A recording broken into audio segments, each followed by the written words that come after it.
शेतकरी आक्रोश मोर्चाचा आजचा तिसरा दिवस आहे। बारामती लोकसभा मतदारसंघातल्या दौंडमधून पदयात्रा काढली गेली आहे। या पदयात्रेमध्ये खासदार अमोल कोल्हे यांच्यासह खासदार सुप्रिया सुळे देखील सहभागी झाल्यात। डोक्यावर भाजीची टोपली घेऊन सुप्रिया सुळे या पदयात्रेमध्ये सहभागी झाल्या। त्यांच्याशी संवाद साधला आमच्या प्रतिनिधींनी, आपण पाहूया। आक्रोश मोर्चाचा आजचा तिसरा दिवस आहे आणि तिसऱ्या दिवशी बारामती लोकसभा मतदारसंघातून याची सुरुवात झालेली आहे। दौंड तालुक्यातून पदयात्रा काढण्यात आलेली आहे। आपण बघू शकतो या ठिकाणी खासदार सुप्रिया सुळे आणि अमोल कोल्हे देखील आहेत। खासदार सुप्रिया सुळे यांनी डोक्यावर भाजीची टोपली घेतली, याच्यामध्ये जे आहे तर या ठिकाणी जोरदार घोषणाबाजी केली जाते। आपल्या सोबत खासदार सुप्रिया सुळे देखील आहेत, आपण त्यांच्याशी बातचीत करूयात। आपण त्यांच्यासोबत ताई, डोक्यावर भाजी घेऊन चाललेला तुम्ही, शेतकऱ्यांचं ओझं खाली उतरवणार का? आमचं सरकार आल्यावर पहिली गोष्ट आम्ही करणार म्हणजे या देशात जसं काँग्रेस आणि राष्ट्रवादी काँग्रेसचं सरकार होतं जेव्हा आम्ही सरसकट कर्जमाफी मनमोहन सिंग साहेबांच्या सरकारने केली होती, पहिली आम्ही ती करणार। कारण का आज या देशातला शेतकरी प्रचंड अडचणीत आलेला आहे आणि प्रचंड अस्वस्थता आहे। तुम्ही जी टोक्यावर भाजी घेतलेली आहे त्याच्यामधलं मी एक गाजर उचलतो, याच्यामध्ये गाजराचा देखील समावेश आहे। कोणाला म्हणजे कशाचं होतं काय? गाजर म्हणजे सरकारचंच गाजर आहे, हे सरकार सगळ्याच गोष्टीचं गाजर देत असतं, त्याच्यामुळे आता 10 वर्षात आम्हाला सवय झाली या गाजराची।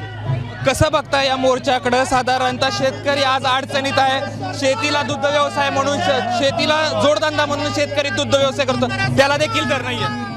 केंद्र सरकारने पूर्णपणे शेतीच्या विरोधात निर्णय केलाय।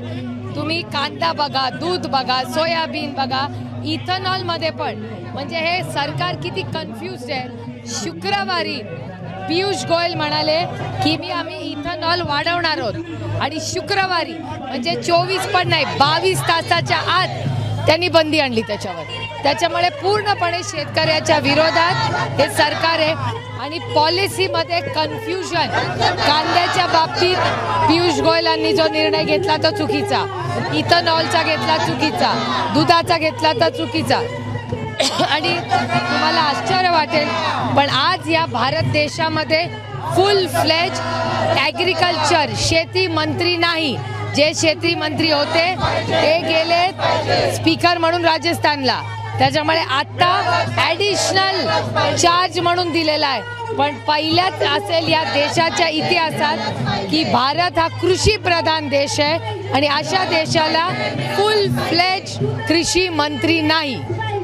आजचा तिसरा दिवस आहे, काय प्रतिसाद आहे, कसं वाटतं? या उत्स्फूर्त प्रतिसाद तुम्ही बघतात। सर्वसामान्य शेतकऱ्यांचे हे प्रश्न आहेत, सर्वसामान्य शेतकऱ्यांचे मुद्दे आहेत। आज स्वतः आमच्या नेत्या खासदार सुप्रियाताई सुळे या मोर्चामध्ये सहभागी झाल्यात आणि त्यामुळे सर्वसामान्य शेतकऱ्यांच्या, सर्वसामान्य या माता भगिनींच्या मनात हा नक्की विश्वास हा जागा झाला की या मागण्यांनी कुठंतरी या मोर्चानी या ढिम्म सरकारला, केंद्र सरकारला जाग येईल आणि त्यांची शेतकरी विरोधी धोरणं ही की बदलली जातील। सरकारची जी धोरणं आहेत ती बदलावी अशी विनंती जी आहे ती सातत्याने करतात, नाहीतर ज्यावेळेस आमचं सरकार येईल त्यावेळेस आम्ही याच्यावरती निर्णय घेऊ, असं जे आहे ते खासदार सुप्रिया सुळे आणि अमोल कोल्हे म्हणतात आहे। कॅमेरा पर्सन विजय राऊत सह जयदीप भगत, एबीपी माझा, दौंड।